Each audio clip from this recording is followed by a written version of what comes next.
Good afternoon, everyone. Happy Monday. I do have a couple of things at the top.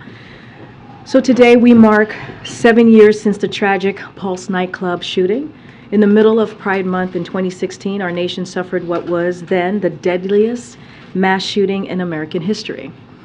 49 people, predominantly Latino members of the LGBTQI+ community, lost their lives in a senseless act of gun violence. Today we pray for the families of the victim and every survivor who still carries the trauma. In 2021, President Biden signed a bill designating Pulse nightclub as a national memorial, enshrining into law that it is hallowed ground. The president is continuing to fight to end the gun violence epidemic and continue to urge Congress to make common sense reforms to keep our communities safe. This Pride Month, the Biden-Harris administration is going to continue lifting the LGBTQI+ community up and honor the victims who aren't here with us today. Tomorrow, the House will mark up the GOP's tax scam 2.0, which they released on Friday. This bill makes House Republicans' values clear. Their priority isn't reducing the deficit, it's giving handouts to rich special interests and corporations that make the debt even larger. Just weeks ago, House Republicans were demanding devastating cuts to programs hardworking Americans count on, from health care to public safety to Meals on Wheels, in the name of fiscal responsibility. But now they are proposing to spend hundreds of billions on tax breaks for big corporations. And they're laying the groundwork to spend trillions of additional tax cuts skewed to the wealthy and big corporations. They would do that while repealing clean energy tax credits that are fueling our manufacturing resurgence, creating jobs, and lowering energy costs for working families. That would ship jobs overseas and raise taxes for the some middle-class families. And they're prioritizing restoring expired tax breaks for big corporations over helping working families that need a little bit more breathing room as it relates to childcare and other things that are important to American families. Those are not the president's values. Instead of failed trickle-down policies, President Biden is growing the economy from the middle up and middle out and bottom up. His economic plan would cut taxes for working people, families with children, and it would pay for those tax cuts and reduce the deficit by ending the taxpayer subsidies for extremely profitable industries and making the wealthy and big corporations pay their fair share. That's an agenda the American people support. So just moments ago, we made an announcement from here, and we are very excited to announce that Tom Perez will be serving as Senior Advisor, Assistant to the President, and Director of Intergovernmental Affairs. Tom will build on the tremendous work of Julie Rodriguez. He brings decades of experience to the White House, having served in local, state, and federal government. His perspective and relationships as a former county councilman, a top civil rights attorney, and Secretary of Labor will be invaluable as we continue to work on government to implement our Investment of America and continue to make our government work for the people and for communities across the country. With that, we have the Admiral in the room today to take any foreign policy questions that you all have. I know it's been a couple of days. Admiral, the podium is yours. Thanks, Karine. How y'all doing today? I don't have any opening statement, so. Oh, okay. Wow. Over to you. I forgot you told me that. I did. Hi, John. Thanks for doing this. So I'm wondering if you've completed or if you're in the process of a review to determine how the documents at Mar-a-Lago have impacted national security.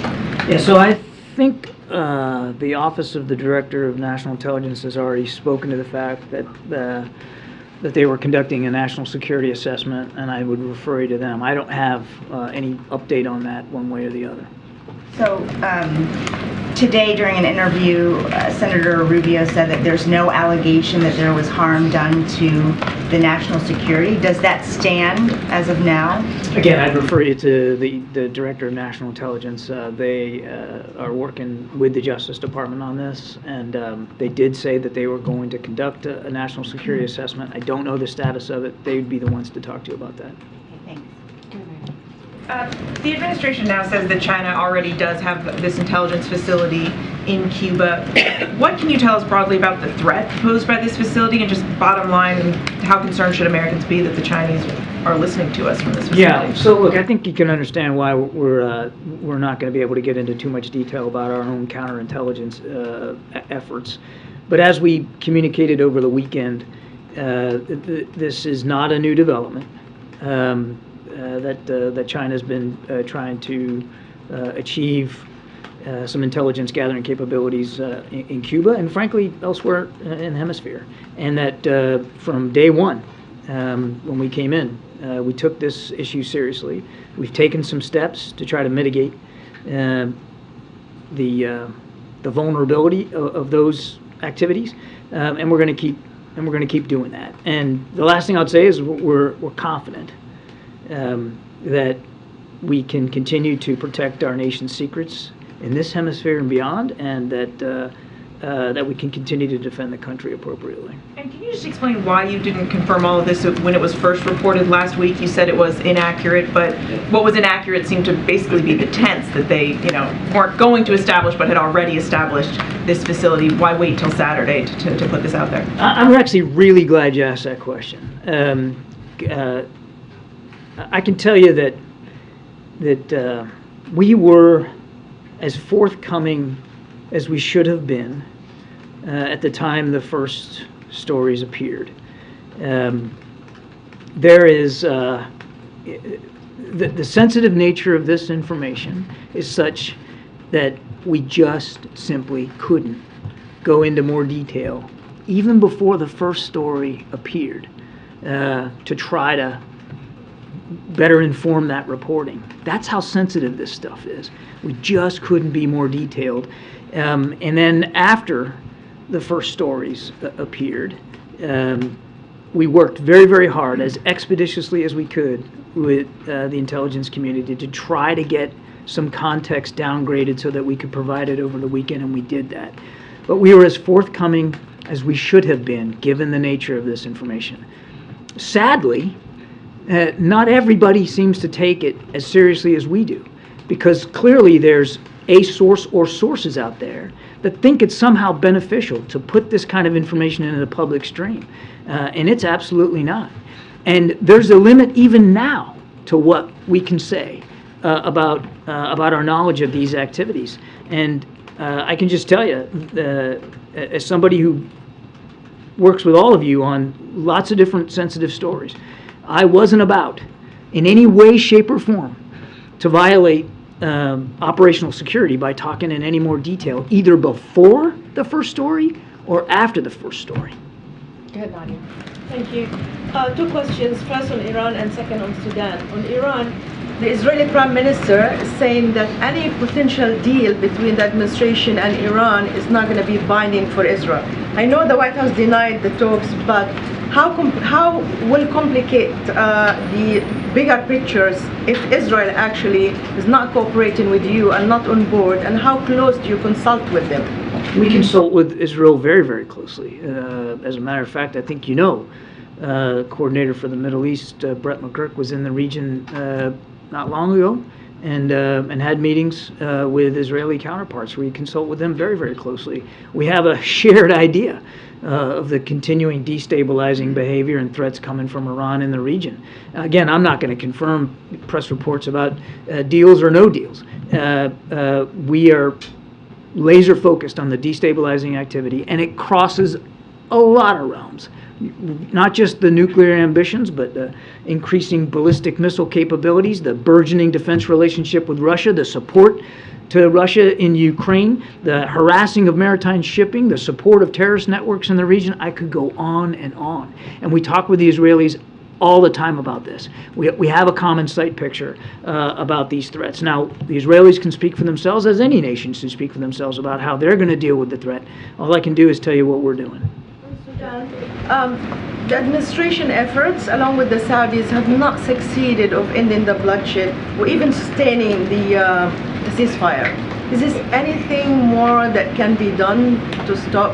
We're still in jail. We still want to see a ceasefire. We still want to see a transition to civilian authority. We still want to see both sides put their guns down. and we're going to stay at that work through diplomacy. Thanks. Hey, John.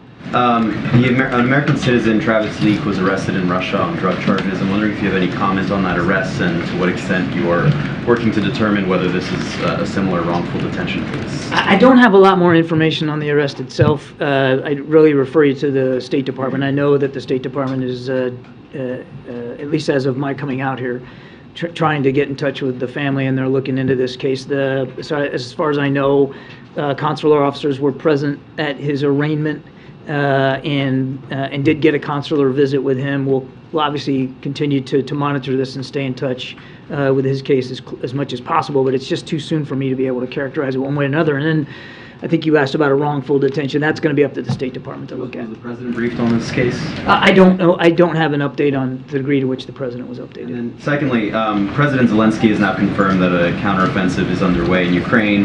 The Ukrainian military says that it took back 3 villages in eastern Ukraine, but they also appear to be taking heavy losses, including of U.S.-provided equipment. So I'm wondering what the U.S.'s assessment of this counteroffensive is thus far. We're going to refrain from providing an armchair assessment of this offensive. I'm going to still stay true to that. Look, offensive operations combat is happening. There's no question about that. But it's up to President Zelensky to characterize it, not us. And it's certainly going to be up to the Ukrainian armed forces to speak to the give and take on any given day. It's war. And it has already proven violent. What we're going to stay focused on is making sure that Ukraine can succeed on the battlefield. You saw a package of assistance coming through the USAI program announced at the end of the week. I think very, very soon you're going to see some additional drawdown packages coming from the United States. It won't surprise you that the kinds of things you'll see us continue to give Ukraine are the kinds of things that we know they need in this particular fight. Can you now tell us whether the Ukrainians provided you any notice that these operations were underway? Now that they've confirmed, I know you've been cagey about saying whether or not this is I'm not cagey, I'm careful. That's good. They had no obligations to give us any kind of heads up or inform us of their operations, nor have they ever in the last 15 months. Just quickly to close the loop on the China-Cuba story, there are many times when we come to you with stories that are based on classified information, I'm sure often to your chagrin. Too much. Going forward, should we expect that the administration is not going to be fully forthcoming when we do have stories like that? What you can take to the bank, Trevor, is that we'll be as forthcoming with you as we can. There's all kinds of different classified information out there. And you know that. Different labels, different classifications on it. Sometimes there's information that is so classified and so secret that there's a real limit. In fact, there's a real danger to somebody like me trying to provide you a steer before you report. And that was the case here. We were careful. And all I can promise you is that we'll be as forthcoming with you as we can. The fact that we came out a couple of days later and provided some clarifying information does not mean and should not be taken, as I've seen in some of the press reporting, as some kind of walk back. The original reporting, as we said, was inaccurate. And we did the best we could in the moment to be as forthcoming as we could. Unfortunately, it wasn't going to prevent some inaccurate reporting. After the first reports, we worked to get some additional context downgraded, but even that had to be carefully scrutinized. It's shameful that somebody or some bodies somehow think it's okay to put this kind of information in the public bloodstream. Now, you're just doing your jobs. I get that. You got to ask tough questions, and people are going to come to you with all kinds of sensitive information. We'll do the best we can to provide you a steer and to let you know what the vulnerabilities are. Obviously, you and your bosses make the decision about whether you're going to report on it. But I'm comfortable that we were as forthcoming as we should have been and could have been in the moment, and remain that way right now. Understood. Just on the Stoltenberg meeting that's tomorrow now, should we expect that President Biden will be prepared to address any concerns that the NATO Secretary General might have about the handling of classified information related to the Trump the Trump indictment? The agenda for the meeting with the Secretary General is going to be pretty wide-ranging. Obviously, it's going to be very, very focused on Ukraine and what the alliance is doing to support Ukraine, what the United States is going to continue to do to support Ukraine, and certainly it's in keeping with the Secretary General's pre-summit travel. He's making his way to all the capitals, including Washington, and that's really going to be the focus. And will the President ask the Secretary General to stay on for another term? I'm not going to get ahead of the President's decision-making with respect to who would be the next Secretary General. We're grateful for Secretary General Stoltenberg's leadership. Now he's gotten extended 3 times, and he's led the alliance at a very, very critical time.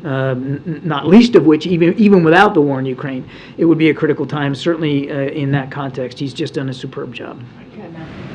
Thank you, John. I want to take another stab with the Mar-a-Lago documents. Given that we've seen images that some of them had the 5 eyes on it, have you guys done anything, or can you walk us through what you have done to assure allies about this type of intelligence, and if there's any intelligence? You're not getting into the intelligence assessment. No, I'm trying to ask about the diplomacy. I appreciate the question and where you're trying to go, Matt. I'm just not going to be able to talk with any detail about those documents or this case. I mean, it's really something for the Justice Department to speak to, and in terms of any national security assessment, that would be up to the Director of National Intelligence, separate and distinct from all of that. And this kind of gets to my answer to Trevor. We obviously take very seriously our responsibilities to protect classified information and to protect the nation's secrets, and what we're focused on is doing exactly that, is protecting the nation's secrets, protecting our ability to both collect intelligence and to analyze that and to use it to help better defend the country. That's what we're focused on. So, but you were just talking about it's shameful regarding the Cuba-China thing for that information. I'm not going to characterize it.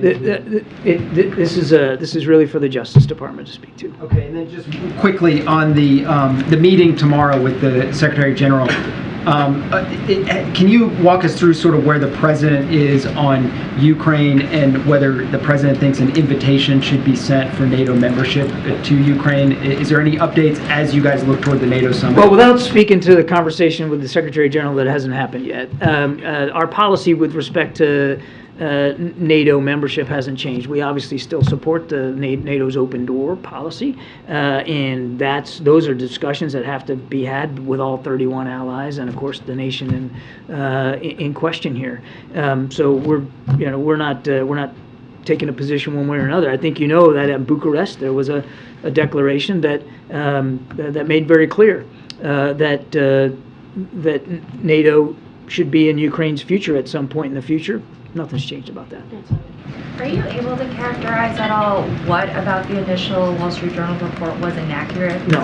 Okay. And can you be more precise on when precisely China established the base? I know you guys said it was at least 2019. That's as far as you could go. That's as far as I want to go today. Okay. And trying again on Stoltenberg, does the President believe it's important for the next NATO Secretary General to come from a country that has hit the 2% GDP in defense spending? The President believes that whoever is the Secretary General of NATO should be an individual who the entire alliance can get behind and lead the alliance into the future, because there's a transformative future ahead for the alliance. And whenever this war ends, however it ends, NATO is going to be different.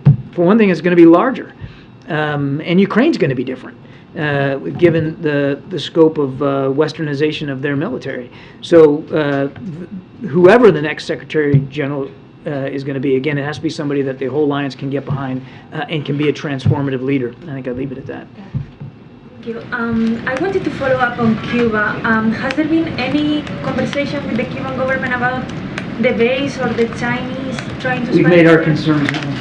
To the Cuban government? Yes, we have. And on Colombia, if you could do you have any comment on the ceasefire announced between the government and the ELN on Friday? No, we're aware of those developments, but we don't have we don't have a position to take right now. We refer to those parties. John, a couple of questions too, to be exact. One, Chef Paula Robinson. We know that former domestic policy advisor as well as the head of public engagement met with family and attorneys about the possibility of extradition of the suspects. Anything new? Because Mexico is saying that they're waiting for the United States to move on the extradition of the suspect or suspects. I'm afraid I don't have anything for you. April, let me, if you allow me, we'll take the question and see if we can get you a better answer. But make sure you get back to me, okay? You mean you don't think I will? I know you will, John. I know you will. But the next question really fast.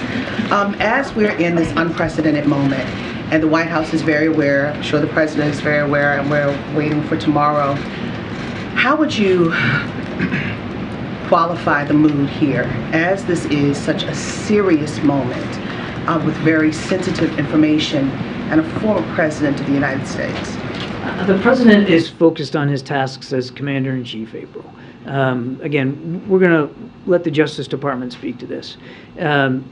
His focus is on making sure, as Commander-in-Chief, that he can continue to defend the country, continue to advance our economic competition with competitors like China, make sure that we can advance our foreign policy around the world. That's where his head is. It's squarely on the work in front of him. But you can't ignore this moment, though.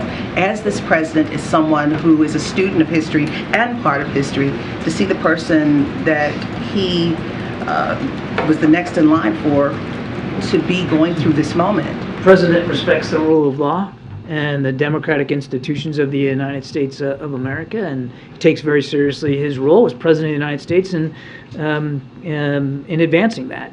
And he also, as you've heard Karine say much better than I can, he fully respects the independence of the Justice Department, and allowing the Justice Department to do their job unimpeded and uninterrupted, certainly by him or anybody on his staff. John, last Friday, during the press conference between President Biden and the Prime Minister, President Biden again emphasized the solar facility investment in Angola. Is there any possibility in the future President Biden visit Angola to see firsthand this solar facility that he keep emphasizing?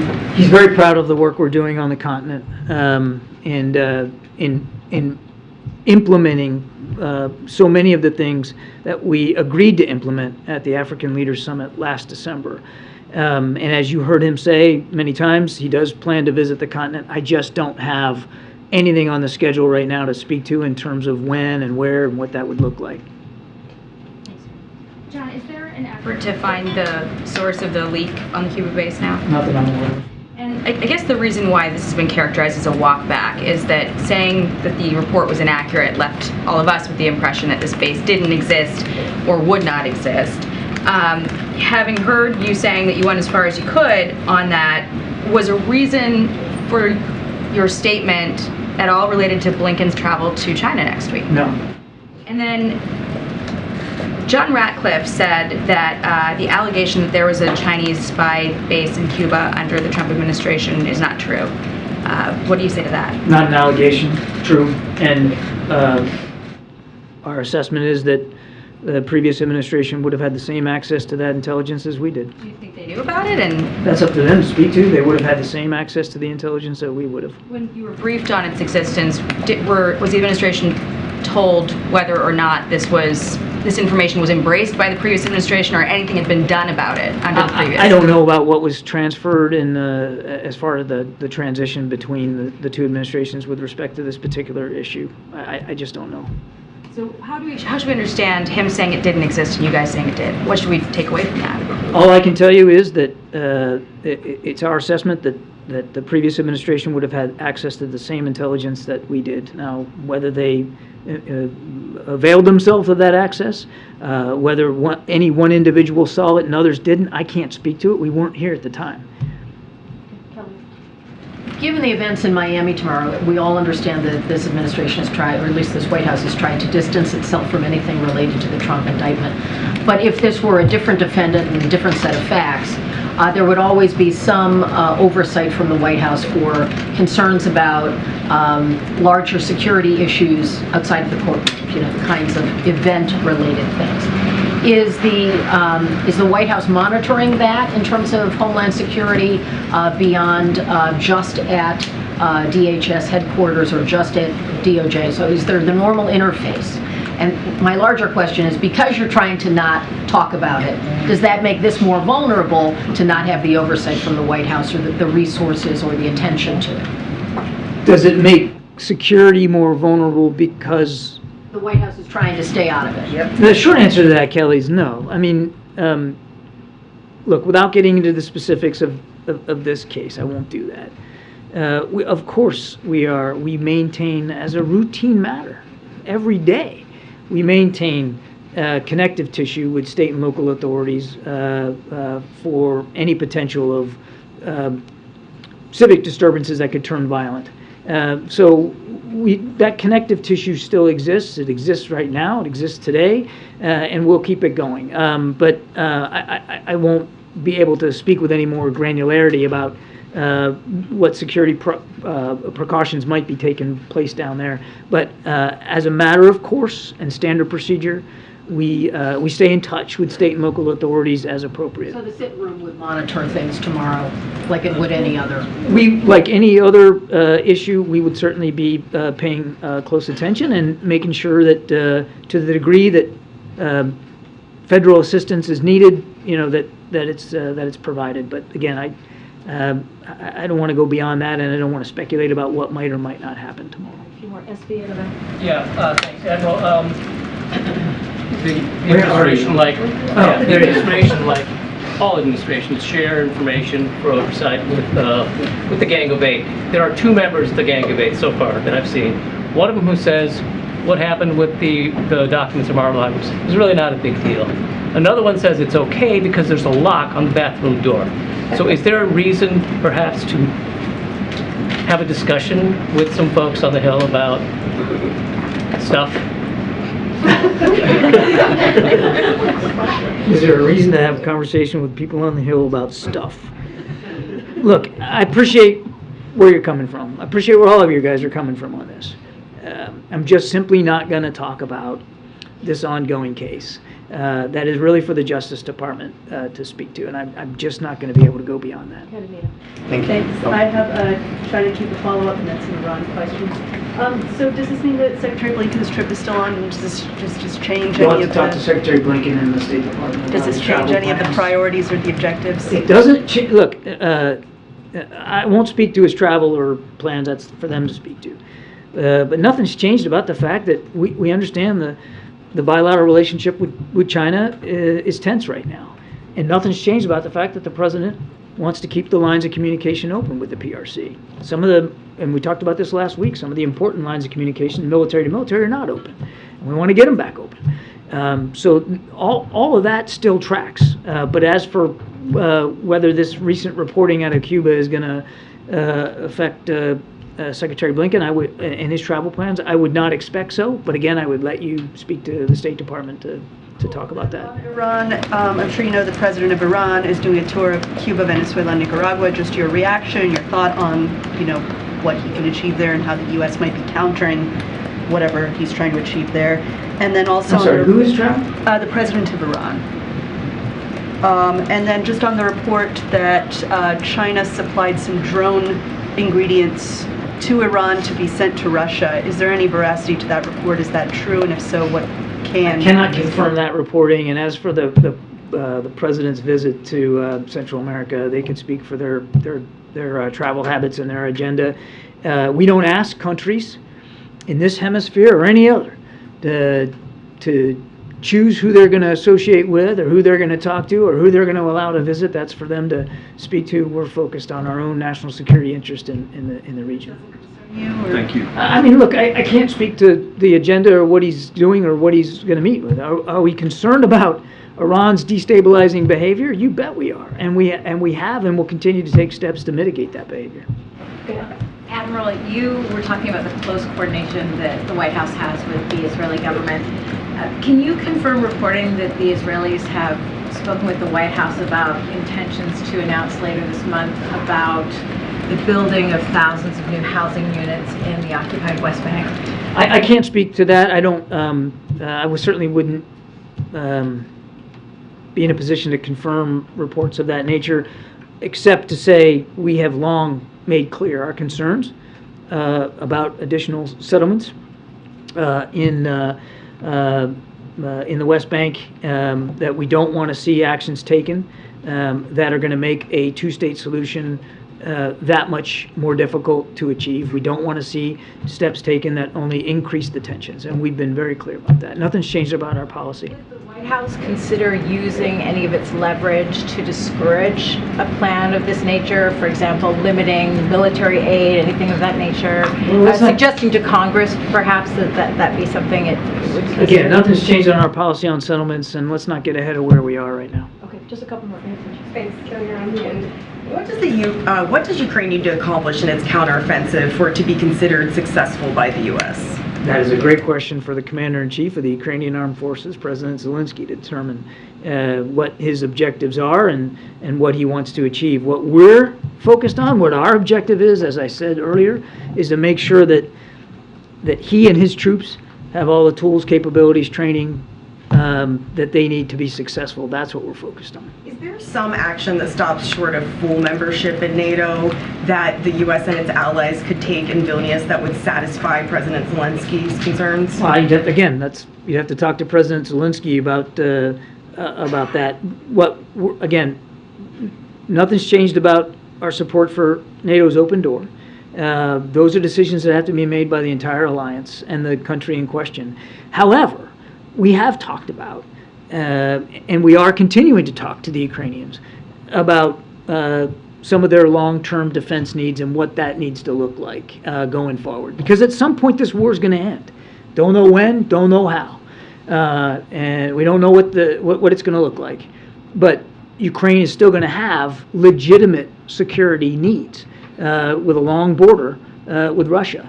We understand that. So do our NATO allies. And so we're having active conversations with Ukraine right now about what that long-term defense environment looks like, what their long-term defense capabilities need to be. And those are active conversations. Now, how much of that is going to come home to roost in Vilnius, I just don't know, and I wouldn't get ahead of that. Lastly, next week, President Biden plans to host the Indian Prime Minister for a state visit. Is the president committed to holding a joint news conference with his counterpart when he visits? I don't believe that the full agenda has been fleshed out for the state visit, but we are very much looking forward to have Prime Minister Modi here.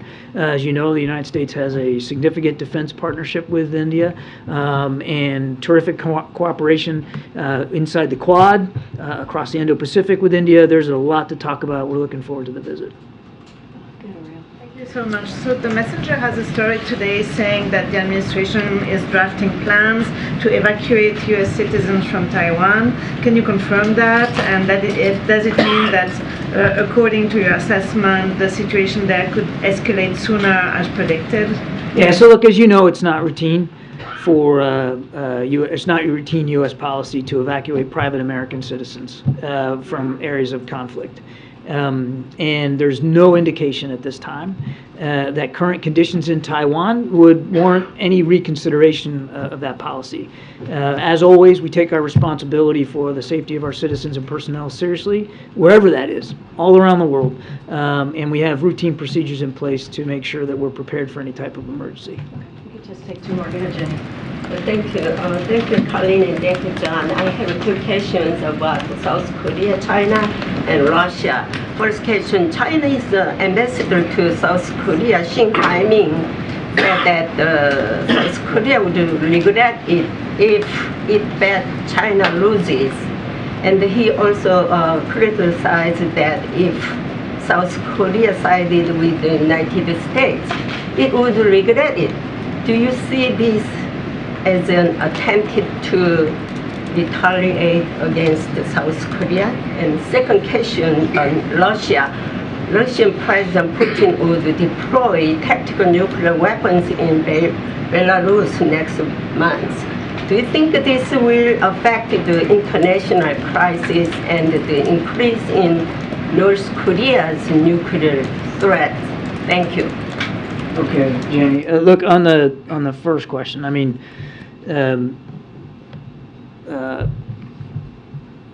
it certainly appears as if there was some sort of pressure tactic here used. South Korea is a sovereign, independent nation, a terrific ally, and a great friend, not just in the region, but around the world, and they have every right to make the kinds of foreign policy decisions they deem as are appropriate. We're grateful for the support that they continue to provide, particularly with respect to Ukraine. On Belarus, all I can tell you is we've seen no indication of anything that would force us to change our own posture with respect to nuclear readiness or capabilities. The constant rhetoric, in this case out of Lukashenko, it just is in keeping with reckless and irresponsible ways of talking about nuclear capabilities. But again, we haven't seen any indication that movement of nuclear weapons is imminent or happening, and we certainly haven't seen anything that would cause us to change our own posture. I can't speak for what that irresponsible, reckless rhetoric impact that might have on Pyongyang. I haven't seen anything that would connect the two. Yeah, James, you have the last word. Thank you, Karine, and thank you, Admiral. I should like first to take one more stab at getting you to say something substantive about the Trump case. Go for it. And then I will be just as unsatisfying to you as I have been to everybody else. That's so prejudicial. But I also want to be, I got Mauritius up here, and nobody asked me. Nobody. And I was ready today. That is not the subject of my second thrust. But first on the Trump case, and then I want to ask about Americans detained in foreign countries. President Biden, in a speech that was an official speech and not a campaign speech last year in Philadelphia, identified Donald Trump and his supporters as threats to the American homeland. And you amplified those comments in one of your Zoom briefings that you held not long thereafter. Does the enrollment of Donald Trump in the American criminal justice system as a defendant, which necessarily entails certain restrictions on his movements and so on, provide for the American people some reassurance that he is less of a threat than he was when the president made those remarks? James, I'm just not in a position to speak to that one way or the other. Finally, a short series of questions about Americans who are detained in other countries. Short series? Yes. Series. There's no such thing as short series. Those two words don't go together. Your interjections do not make things shorter. All right. First question is this. You've spoken often about your efforts ongoing to secure the release and return of Americans who are wrongfully detained in foreign countries. Yeah. That very formulation implies another category of Americans, the opposite category, whatever you'd want to call it, Americans who are rightfully detained or lawfully or justly detained. First question of three short questions. Does the administration recognize the existence of such a category of Americans? And if so, are they also the object of your efforts to get them released and returned? Sorry, I was going to write on her book, and I shouldn't do that. You're mad at me. Look, I'd refer you to the State Department on categorization here. I don't know that there is something I don't know that there's a separate legal category of somebody who is not wrongfully detained. But you're right. There are, some Americans are designated wrongfully detained because we know they're being detained for political purposes or on trumped-up charges. Sometimes Americans get into trouble overseas by violating local laws, and they have to and should answer for their transgressions to those laws. But I don't know that there's a separate categorization. I really would refer you to my State Department colleagues on that. In terms of the first category, Americans wrongfully detained in foreign countries, is there a ballpark figure as to how many there are around the world? I don't have that figure. Somewhere between half a dozen and 200? I don't know, James. Okay. State Department is the right place to go for that. Last question. Does the administration consider Lieutenant Alconis to be an American who is wrongfully detained? The president is certainly mindful of and has been briefed many times on Lieutenant Alconis' situation. And what I can tell you is that we continue to work with the Japanese government here to try to address this in the most appropriate and legally feasible manner. That's as much as I can say on that. Yeah, thank you. Thank you. I just All right, wanted thank on you. the record that I was ready For Mauritius. Yes, yes. For the record, Mauritius was ready. I saw it.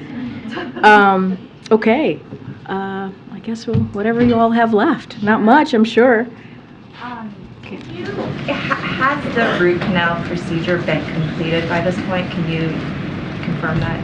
The doctor's note said it would be underway. Yep, so I can confirm that the procedure has been successfully completed. The president is doing just fine, and he'll be certainly working in the residence this afternoon. Were there any complications? It's as you all know, for some of you may have had this procedure, it's a general routine dental procedure. And can you talk about why the White House didn't disclose it yesterday when he got his first root canal and only disclosed it today after he would miss a public event? So look, the initial procedure, as you just stated, Sungmin, was last night, and as you also just stated, we released the memo that was written to me from the doctor this morning or earlier today from his physician. And along with the plan for his root canal procedure today, we also included that as well. Look, I'm not aware of any other administration that has put forward or has talked about, related dental procedure. So again, this is a routine dental procedure. As we've stated, you all have read the president's physician's memo, and there is nothing unusual about this. Millions of Americans go through this process, and so as soon as we were able to hear from the physician about where the president's status was today, we certainly shared that with all of you. And can you is there any more information you can give on why he needed the root canal? Like, is he not good at brushing his teeth, or does he need to floss better, or anything else? Wow, are you talking to the millions of Americans across the country? You're going to ask them that question too? I did a little research this morning. I mean, look, I am certainly not a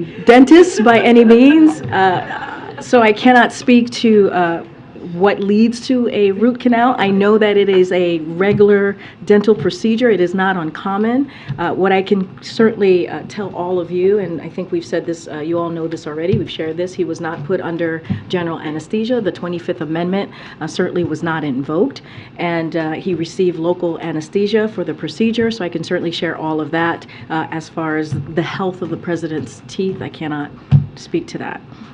Go ahead. Thank you. So local anesthesia. Oh my goodness, quick follow-up? Tooth follow-up.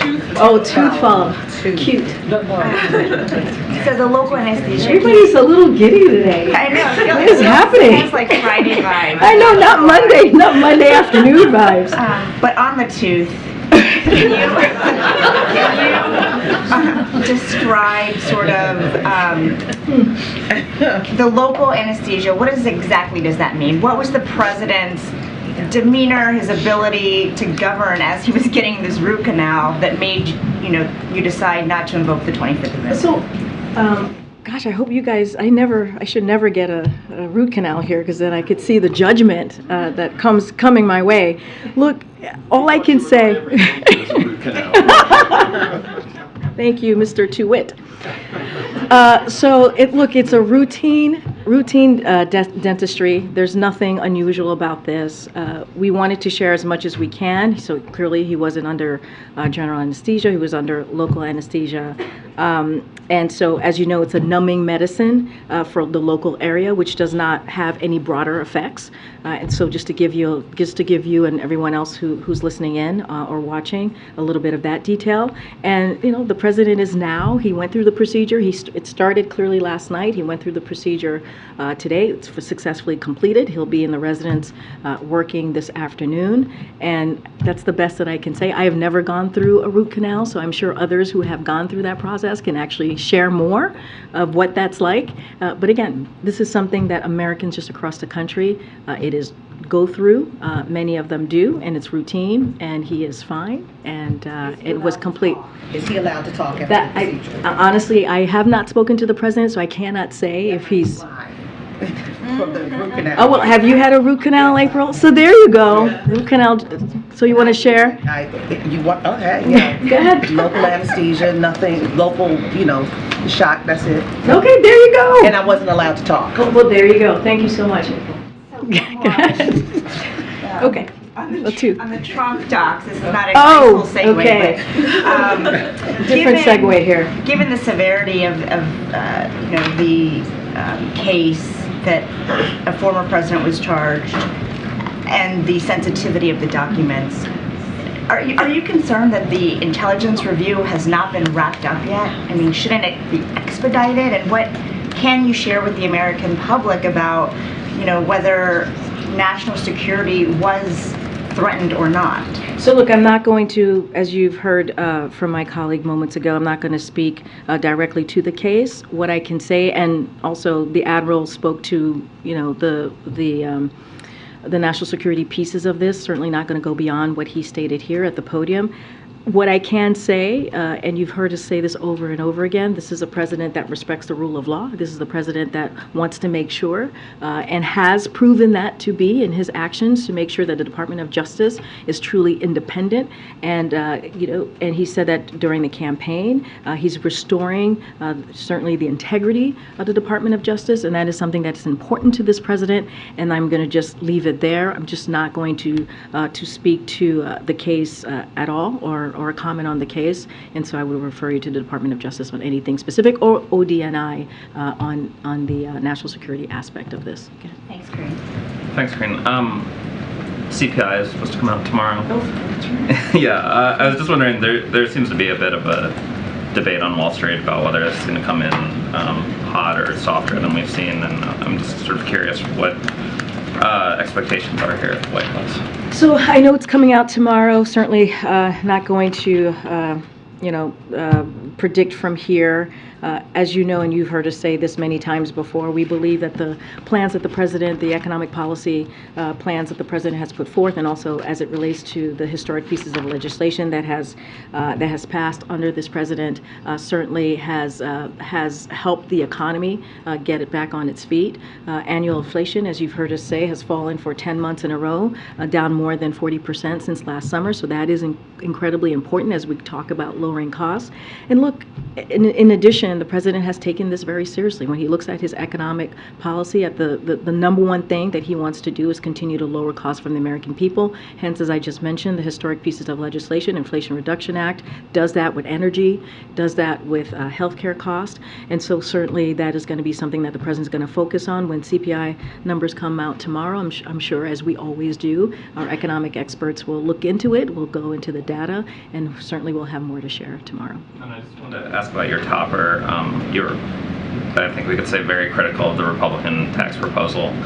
I'm wondering, last year lawmakers were sort of unable to strike a deal that would see some business tax cuts restored or go into effect in exchange for things like the child tax credit or earned income tax credit the Democrats have wanted.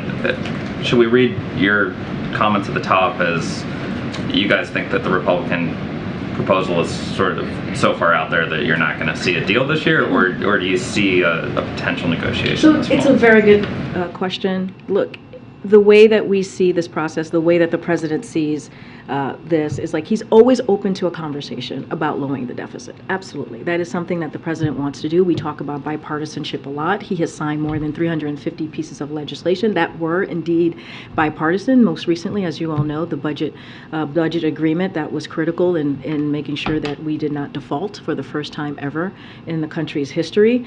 But he also is going to make sure that we speak clearly about when we're reducing the deficit, we got to do it also by making sure that the wealthy pay their fair share. We cannot just put this on everyday Americans, working families, and we have to make sure that we continue to lower costs as it relates to, as you're talking to me about cutting child poverty. That is something that's incredibly important.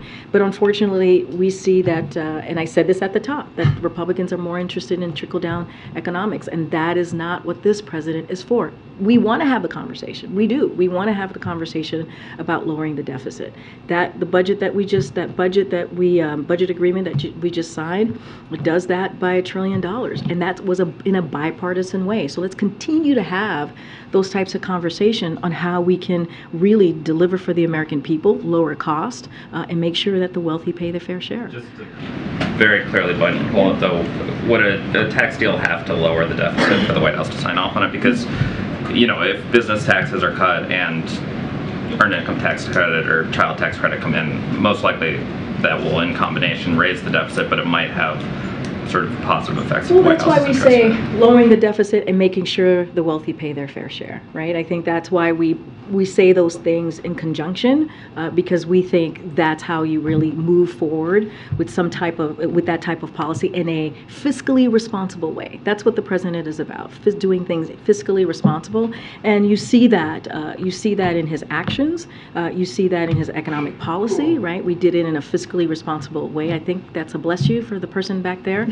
And also, you see that in just the budget agreement as well. The air is much clearer today, but the Canadian wildfires are still ongoing. Do you have any update on the coordination between the White House and the Canadian government? Where do things stand right now? Are you new to No, the I'm briefing? Kelsey Snell from NPR. Oh, okay, but are you new to the room? I am here for the time being because our good friend Scott Deschaux is now hosting. Well, welcome. Thank you. Okay, so I do have a couple of things to share. The USDA is in receipt of the senator's letter. There was a letter from Senator Schumer, and so just wanted to make sure that you all just focusing on that because he wanted to know what else we were doing as well. But since May, more than 600 U.S. firefighters and personnel have been on the ground to help Canada battle these fires. We've mentioned that. I've mentioned that from here. The president has mentioned that as well in his press conference last week. And then more on the way.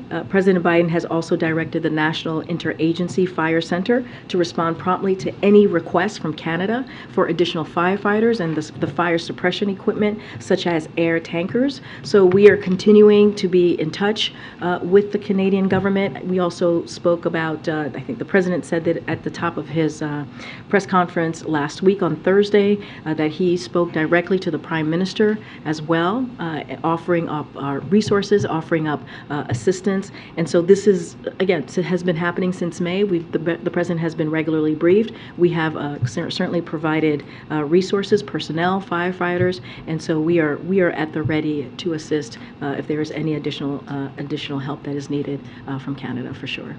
Go ahead, Karen. I haven't called you. A couple questions, if I can, on the I-95 collapse. Has the president now spoken with the Pennsylvania governor or Philly Mayor Kennedy about this, and will he visit the site when he goes to Philadelphia on Saturday? So I can say that I don't have any calls to read out from the president as it relates to the governor or the mayor. I can say for sure that Secretary Buttigieg has been in touch with the governor and the mayor. I don't have any travel, amended travel to lay out from the president this week. Secretary Buttigieg said today that there's going to be a major disruption for the Northeast region in terms of supply chains and movement of goods.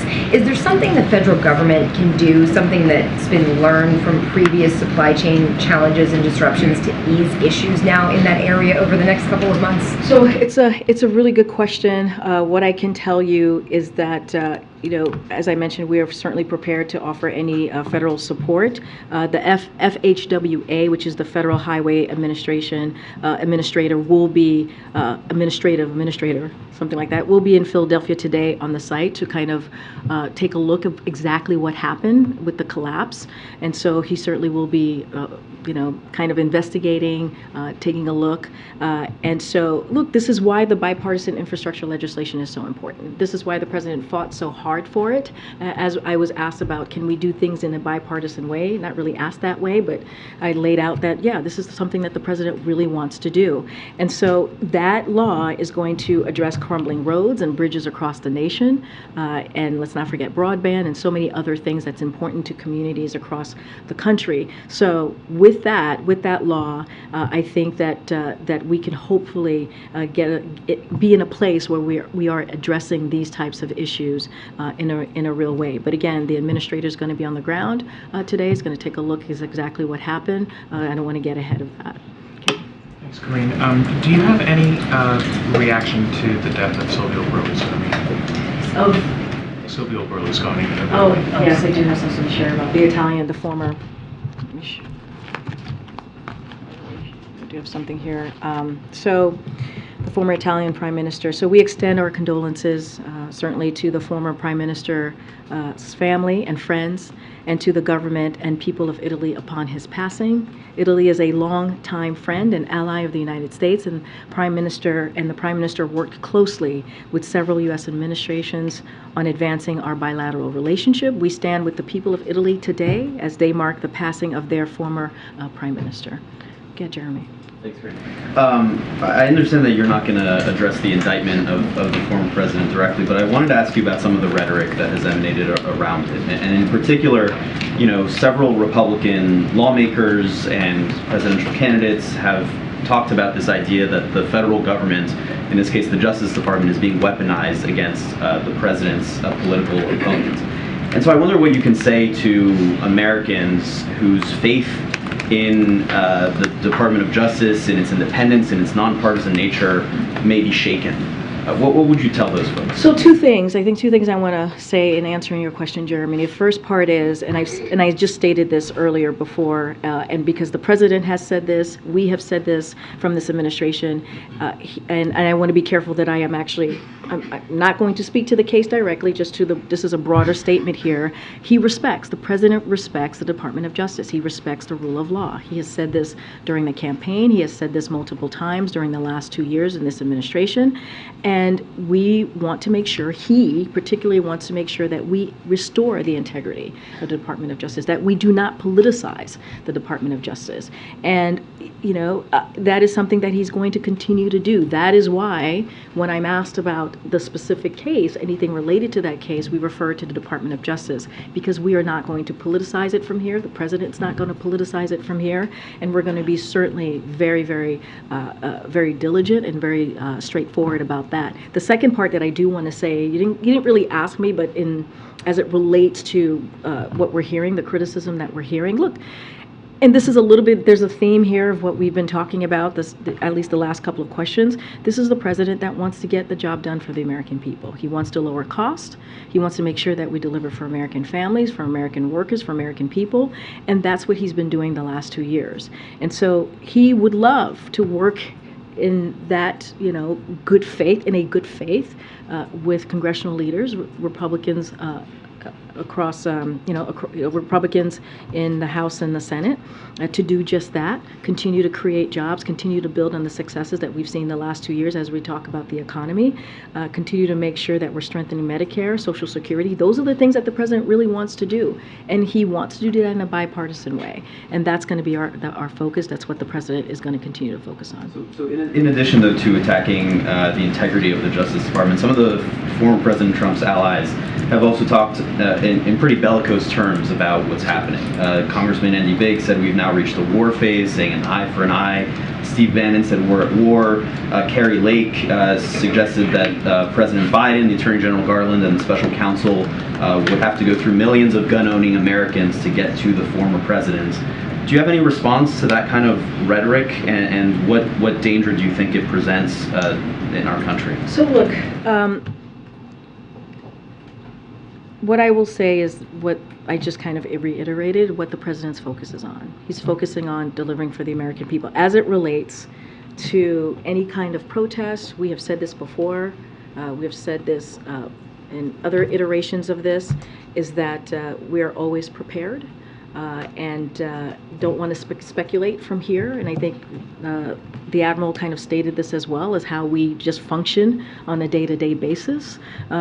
And we're just going to stay prepared, and we're going to just continue to give the Department of Justice its independence, make sure it continues to have its integrity. We're going to continue to believe and certainly respect the rule of law, and we're just not going to comment beyond that. To that end, has the president been briefed on the security preparations for the former president's appearance at a federal courthouse tomorrow? So, as you know, the president regularly gets briefed every morning by his National Security Council, and his the intelligence community every morning, as you all know, or every day, to be more precise. I just don't have anything else to share. What I can tell you, certainly not going to speculate from here, and we will be prepared. And then very quickly on another topic, Senator Blumenthal today announced that the Senate Subcommittee on Investigations has opened an investigation into the proposed PGA Tour and Live Golf merger. At this point, does the White House have any comment on that? Do you support that investigation? So I have not talked to my colleagues about this, so I just don't have more to share from here. Okay. I'm just going to go, who haven't called? Go ahead. Yeah. Okay, thanks. Kamala Harris stood in for the president today at the event with college athletes, and she seemed very polished. Was she when did she find out about that she would be subbing? She found out when we all found out this morning internally. Well, she was not told yesterday. I mean, it was a routine procedure. Yeah. It is a regular routine procedure. So this is something that that when you do something like that, that's something that's between the physician and certainly the president. And so I'll just leave it there. But we all found out this morning. You have to go under anesthesia or something unexpected? I'm sorry? It wouldn't be a good idea to let her know in advance? It's a regular routine procedure, right? There's no general anesthesia needed. It's a local anesthesia. I mean, it is a root canal.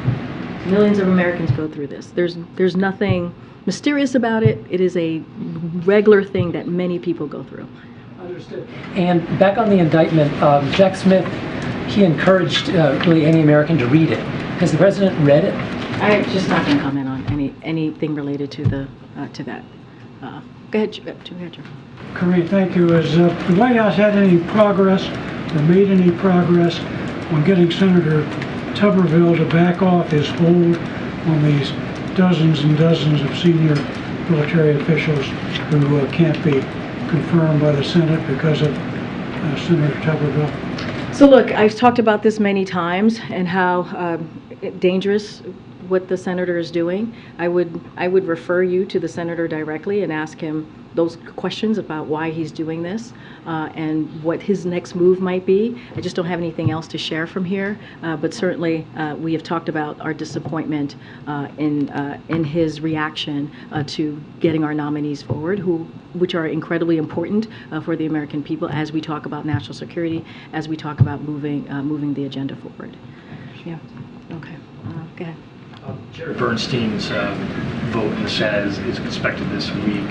Does the administration have an outlook on the vote? Do you have any concerns that may not be able to? So I don't have an outlook on the vote count. As you know, this is Jared Bernstein has been in the administration for the last 2 years as the president's economist, one of the president's economists. Jared has had a long relationship with the president as vice president. So we look forward to getting him through. Certainly, he has the full support of this president, and so I'll just leave it at that. But clearly, we are all in on getting him through the confirmation process. All right, guys, I'll see you tomorrow. Thank you.